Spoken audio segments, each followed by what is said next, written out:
ચોમાસાની ઋતુના આગમનના પૂર્વે સુરત શહેરમાં દર વર્ષે સર્જાતી જળબંબાકાર અને ખાડીપુરની ગંભીર સમસ્યાના કાયમી નિરાકરણ માટે ગુજરાત સરકાર એક્શન મોડમાં આવી ગઈ છે।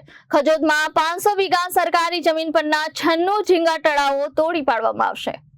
સુરતના 84 વિધાનસભા વિસ્તારમાં સમાવિષ્ટ ખજોદ ગામે અંદાજે 500 વીઘા જેટલી કરોડોની સરકારી જમીન પર ભૂમાફિયાઓએ ઉભા કરી દીધેલા 96 ગેરકાયદેસર ઝીંગા તળાવોને તાત્કાલિક ધોરણે મશીનરીથી તોડી પાડવા અને ગુજરાત સરકારના જળ સંપત્તિ અને પાણી પુરવઠા વિભાગના કેબિનેટ મંત્રી ઈશ્વરસિંહ પટેલે સ્થળ મુલાકાત લઈ અત્યંત કડક સૂચનાઓ જારી કરી છે। મંત્રીએ સ્પષ્ટ શબ્દોમાં જણાવ્યું છે કે સરકારી જમીન પરના આ ગેરકાયદેસર તળાવો જ શહેરમાં ચોમાસા દરમિયાન વરસાદી પાણીના કુદરતી વહેણને અવરોધે છે અને સુરતમાં સર્જાતા ભયાવહ ખાડીપુર માટે સંપૂર્ણપણે આ તત્વો અને તેમના ગેરકાયદેસર દબાણો જવાબદાર છે।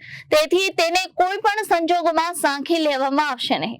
સૌથી મહત્વની વાત એ છે કે ખજોદ માત્ર એક વિસ્તાર છે જ્યાં આવા અન્ય વિસ્તારોમાં પણ ગેરકાયદેસર ઝીંગા તળાવ બનાવવામાં આવ્યા છે। Bureau report Janadesh news Surat.